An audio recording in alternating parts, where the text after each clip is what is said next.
So the biggest news in the NFL just happened today when we're recording this, April 3rd. Stefon Diggs is on the move.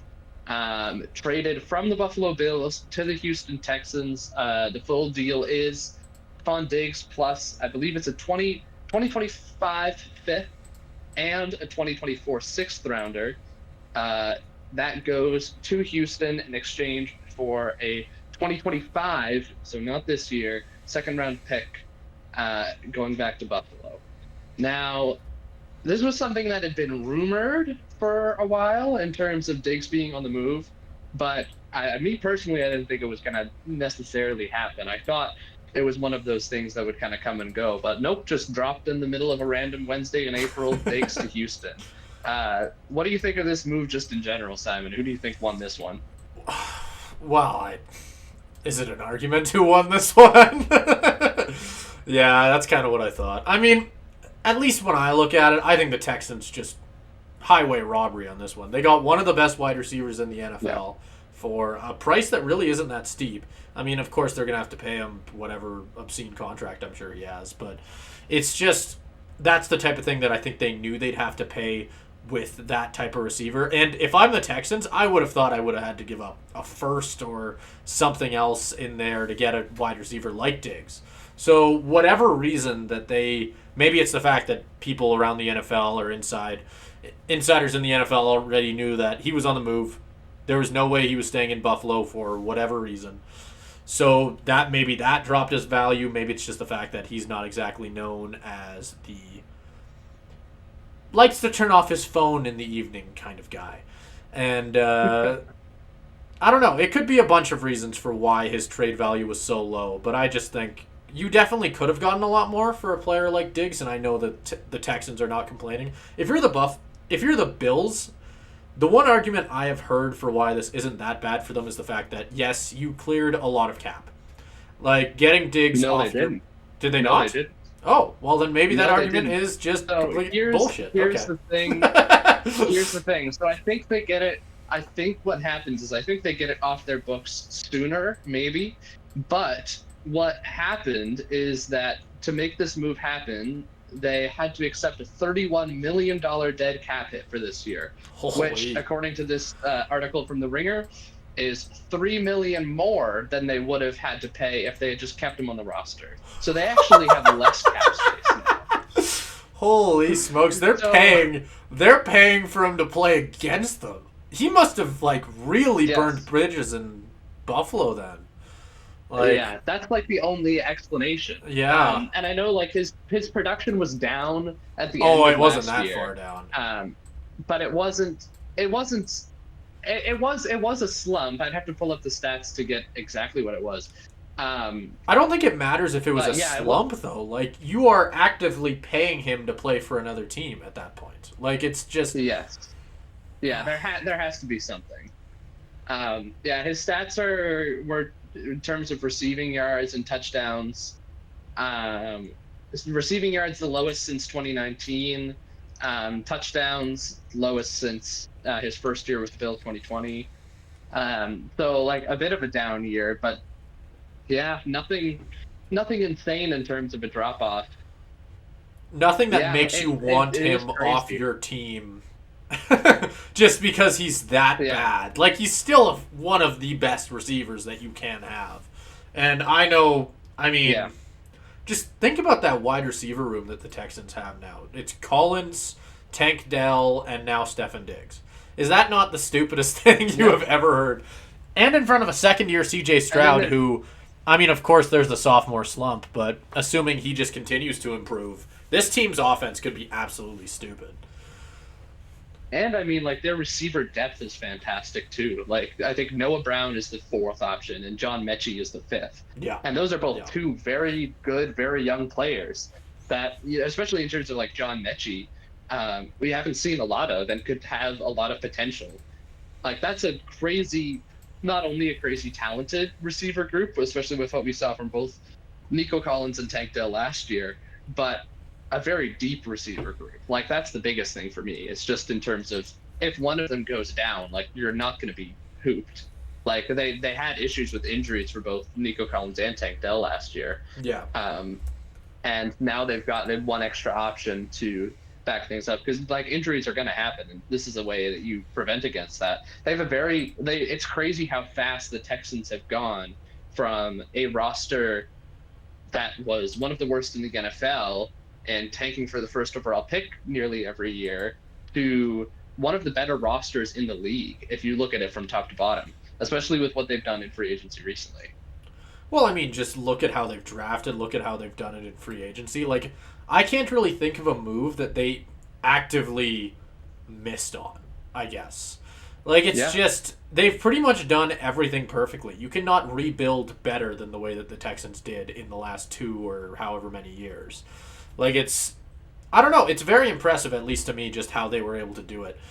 I mean, yeah, no, this team's going to be very, very stupid. I expect them to go really, really far next year, if not be one of the best teams in this AFC side of things. I don't know. Looking at it, I don't know what they could do better, personally. Yeah, no, it's incredible because I just think in terms of like where we were at like 3 or 4 years ago with all of the Deshaun Watson stuff coming out. They didn't know where that was going to go. And then there was the whole thing with, oh, what was his name? There was the guy who basically their team got taken over by like the team chaplain or whatever. I forget what his name was, but it was just like What? completely toxic culture. Yeah. I gotta find this guy's name. Jack Easterby. Um, or he was yeah. There's if any of you who are listening to this and are interested, I know very surface level details of all of this, but just look up Jack Easterby and I'm sure you'll find something. But essentially, yeah, he was team chaplain that was like previously worked for the Jags and the Patriots.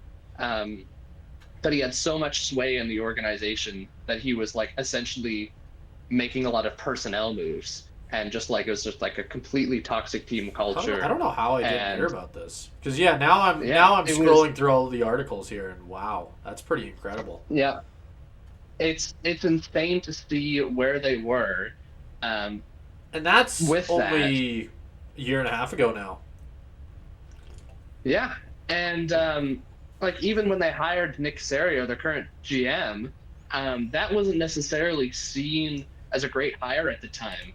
Guy from the Patriots, it was kind of looking like they were pulling Yeah, like what all these other teams do, where they try to replicate the Patriots and it doesn't work. Like think Josh McDaniels wherever he's went, think Matt Patricia in Detroit, like all these teams that have tried to replicate the Patriots' success and it didn't work out. That's what it kind of seemed was happening with the Texans, where they go with a guy like Nick Casario, but Nick Casario has actually done a fantastic job and I mean in Houston.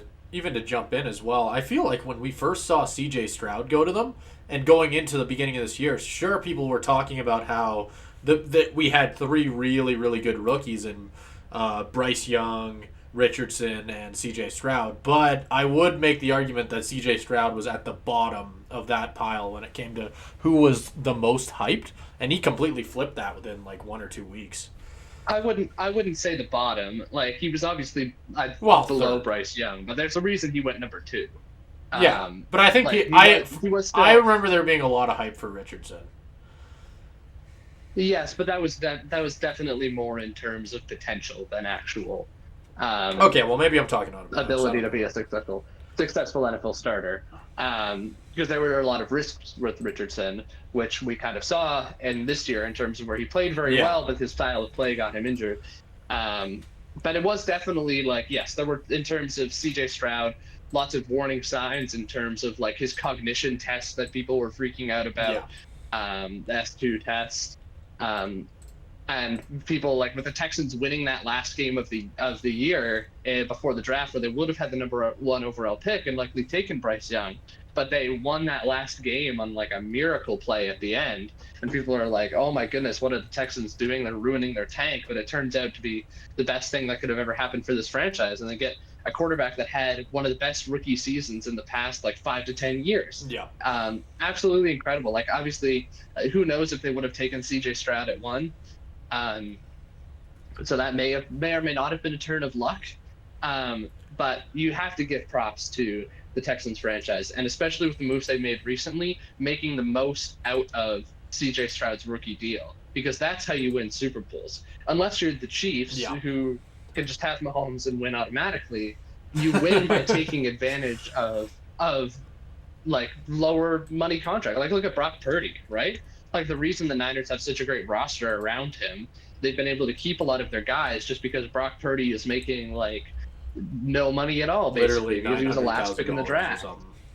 Yeah, like he's like I don't know, like sleeping in the basement of the I don't know what Yeah, it was. living with his parents.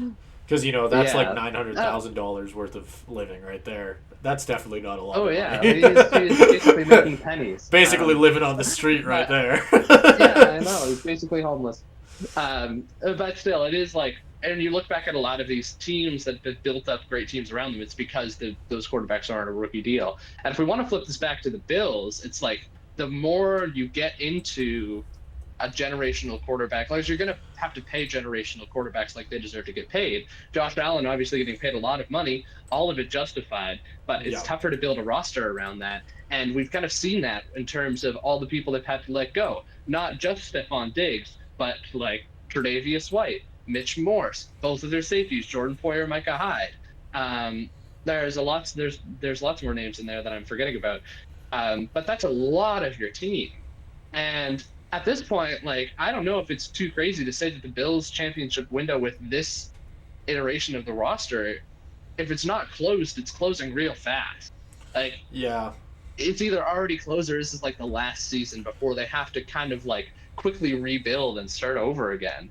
Because this is not a great roster right now with how much turnover they've had, especially after losing Diggs. Like Curtis Samuel is your number one guy right now. Yeah. Khalil Shakir. Yeah, no, not good. And you got to think about this as well. The big story that came out yesterday was, and this was before the trade happened. Nobody knew this trade was happening as of this when this all went down. Was Diggs responding to a tweet online about whether or not whether or not Diggs was basically integral to Josh Allen's success in the NFL as of right now. Mhm. Where the tweet basically went, no, Josh Allen, while yes, he has benefited from having an elite wide receiver playing in front of him, it has not been integral. He would still be an elite quarterback without him.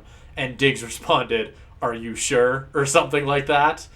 Which should have been the big red flag that something like this was coming. But, I mean, at least me personally, I didn't necessarily think it would happen this quick. Either way, Yeah. I think the funny thing out of this entire thing is now we are going to have to see if Diggs is right. Was he integral to Josh Allen's success at the NFL level as to right now? Will he still be able to perform at an elite level like we saw Mahomes without Tyreek Hill? We obviously saw that he did not need Tyreek Hill to succeed at the NFL level. Is Josh Allen the same? I think that's the big story now with this Bills team going into next year. Because like you pointed out, this team's a lot worse. They have way less weapons. Defensively, they're worse.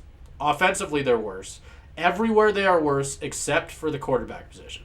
And it's now up to whether Josh Allen can carry the load. And I don't even know, like, you bring up the Chiefs in terms of Mahomes being able to win without Tyreek. And yes, obviously he has because they won 2 Super Bowls in a row.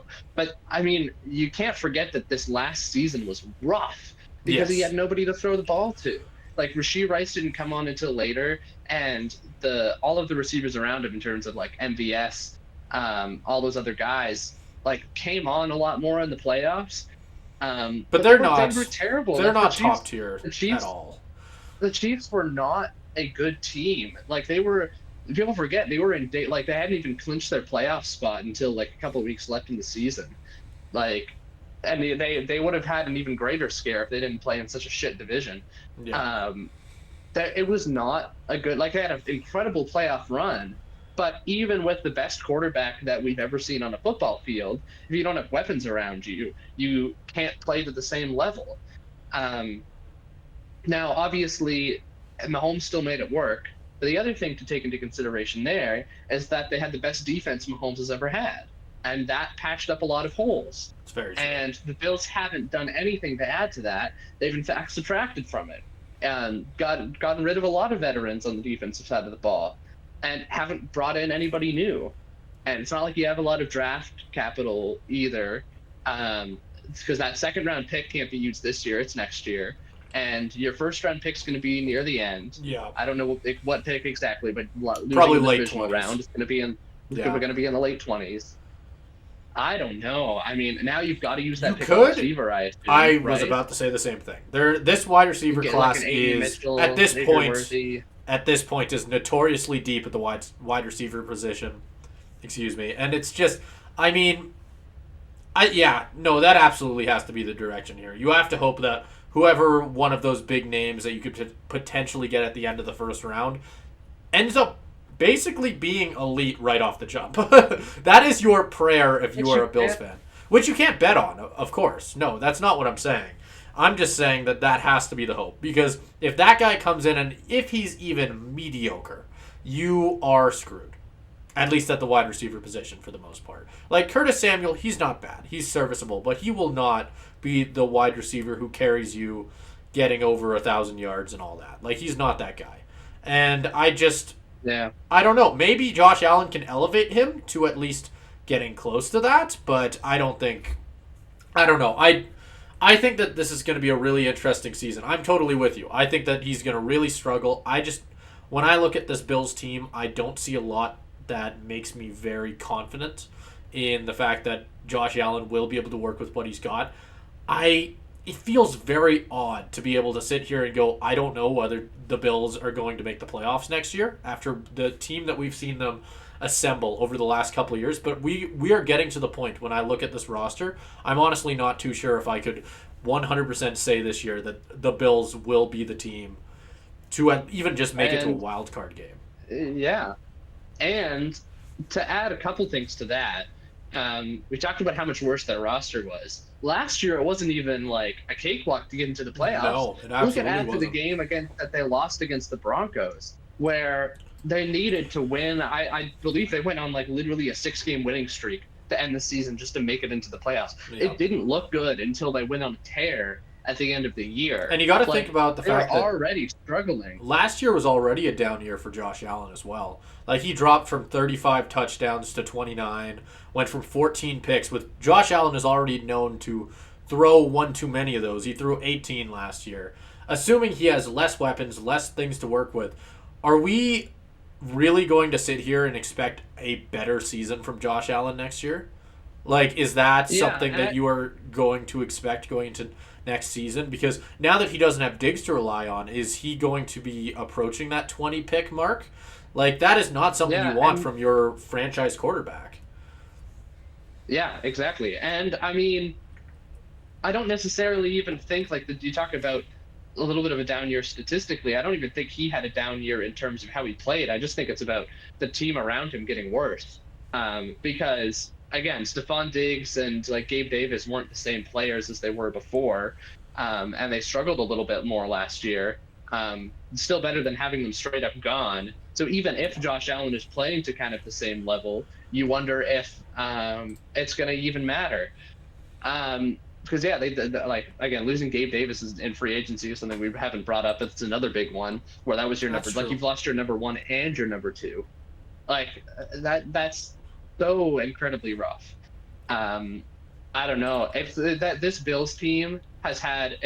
You almost talk about like Mahomes in terms of like the MJ effect, or MJ kind of like erased all of the other great teams of like the 80s and 90s because he would just win every single time. It's kind of the Mahomes effect, right? Where like this Bills team is fantastic, and they have been fantastic for the last 4 or 5 years.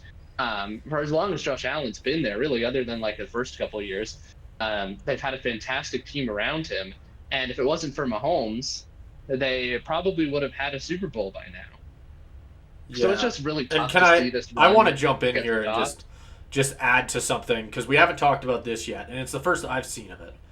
But there was a report that came out that Josh Allen was not alerted that he would be traded, that Diggs would be traded. It was made known to him apparently. He doesn't say how long before, but he hadn't even talked to Josh Allen's post. Like, Brandon Beane had not talked to Josh Allen after making the trade. So Josh Allen found out about the trade the same way the rest of us did, according to the team's general manager, which, I mean, is pretty fucking wild. Yeah. I mean, Like, it's not like Josh Allen's going anywhere because his contract yeah, is extended. Like but you he's get, on a contract extension. yeah, But it's gonna be a rough couple of years. Like I yeah. think that Diggs trade kind of says a lot in terms of where they are. Yeah, I don't Yeah. know. This is There not he a literally says that Allen most likely woke up to the news. Like yeah, just like that's I did today. wild. Yeah, exactly. That is a wild thing. Because we always hear about that where players will come out and say, "Yeah, I didn't know I was traded until I looked at Twitter, looked at Instagram, looked at whatever," right? We see that every once in a while. This is the first time I think I've seen where a general manager outright just comes out there and go, "Yeah, no, I didn't tell him." It's like, okay, Yeah, yeah, that sounds like a real good idea. Don't tell the guy you're paying hundreds of millions of dollars that you're trading away his best weapon. Yeah, no, let's just not do that. I don't know. yeah, When I read an article like that, it just makes me really wonder what that relationship's going to look like. Like you pointed out, I mean, it's not like he's going anywhere. He doesn't really get a choice in that matter. But you got to wonder what that relationship is currently looking like between the management and Josh Allen. And what they're going to do with the rest of this offseason. Because, yeah, no, they're. Yeah, he really does not have a lot to work with. Who do they have at running back right now? Is it still Cooks? James Cook. Yeah, Yeah, James Cook. who's a good running back. I don't know, like, but I mean, now your center's gone. Yeah. You're not fielding the same Josh offense. Allen's playing a lot of different positions this year, huh? Yeah, Snapping it to himself, throwing it deep to yeah. himself, probably lining up in linebacker while he's at it. It's going to be a good season. The Bills picked at 28, Yeah. so the likelihood that an impact player is there, like the later picks in the first round. I don't wonder, what do you think necessarily the odds are that work the out to Bills the same maybe. extent. Truthfully, I don't even know what they trade up with, but do you think there's a not chance that they try and trade up for a better wide receiver? Well, no, because I think there's in this draft there's very much a top tier, and I think once you get past that top tier, they're all kind of like there's guys you like better, or there's guys you won't like as much, and I guess it's just in terms of whether you get your choice or not. But they don't have the ammo to trade up to get one of the top three guys. Yeah, That's going to that's make what. an instant Well, difference yeah, in of terms of course, but Marvin Harrison, Adunze, and Neighbors. well, they're all probably Um, going in the top they're 10, right? Top 10, top 12. they're all going. Yes, they're all going in the top 10. They're not going to be able to trade up into there. So that's not even like in the question. Yeah. So you're looking at the next tier of guys. The good thing is in terms of how deep the receiver class is that you're going to have a lot of options available to you in terms of like maybe a Brian Thomas if he's not gone, maybe an A.D. Mitchell if he's not gone, maybe a Troy Franklin, Xavier Worthy, lots of these guys who are going to be available. There'll be some gone at that point, but some of them will be available. And but I don't know if you can necessarily ask one of those guys to be your number one receiver right away because they're not in that top tier of receivers. Like if you're asking a Rome Odunze, if you're asking Marvin Harrison to take over wide receiver one, yeah, sure, like they're fit for that role in terms of what they did in college and the kind of player they're projected to be. This second tier of wide receivers, it's more fit for a team like the Chiefs where you just kind of slot them in and add an extra weapon to things. I don't know. It's crazy that we've gone from the Chiefs' wide receiver room being clearly the worst in the league to looking considerably better to this Buffalo situation. Yeah. I saw an article somewhere, I don't remember where it was, but it was like, did the Bills think that the lesson from their loss to the Chiefs was that you need to have bad receivers to win playoff games? I don't think that was the right thing to take away. Yeah. Josh Allen's about to have one of the best rushing years we've ever seen and go 6-10. Yeah. That's my prediction. Yeah. He's gonna be running a lot. Aaron Rodgers, as much as I hate him, is back. And That's if he true. plays a full season with the Jets, That's they're very probably true. going to be ahead of the Bills. Yeah. Dolphins are Probably, I would not put a Dolphins lost a lot probably of on pieces that. too, I'd but they're say rebounding I'd almost better. guarantee that. Dolphins as well. That's a tough division. Yeah. Like that Yeah, is other than the so Patriots, brutal. right? Yeah, well, yeah, but I mean, yeah, And even No, the I don't. Patriots beat the Bills last year, That's right? true. It's That's not true. looking good. This run is coming to an end, and the missed field goal in the playoffs is, I think, the end of their championship window. As tough as it is to hear for And Bills it's fans. wild because if when I looked at this team in like the last 3 or 4 years, I thought Super Bowl. And Yeah, it I is think everybody wild did. to think that they are leaving it with pretty much nothing.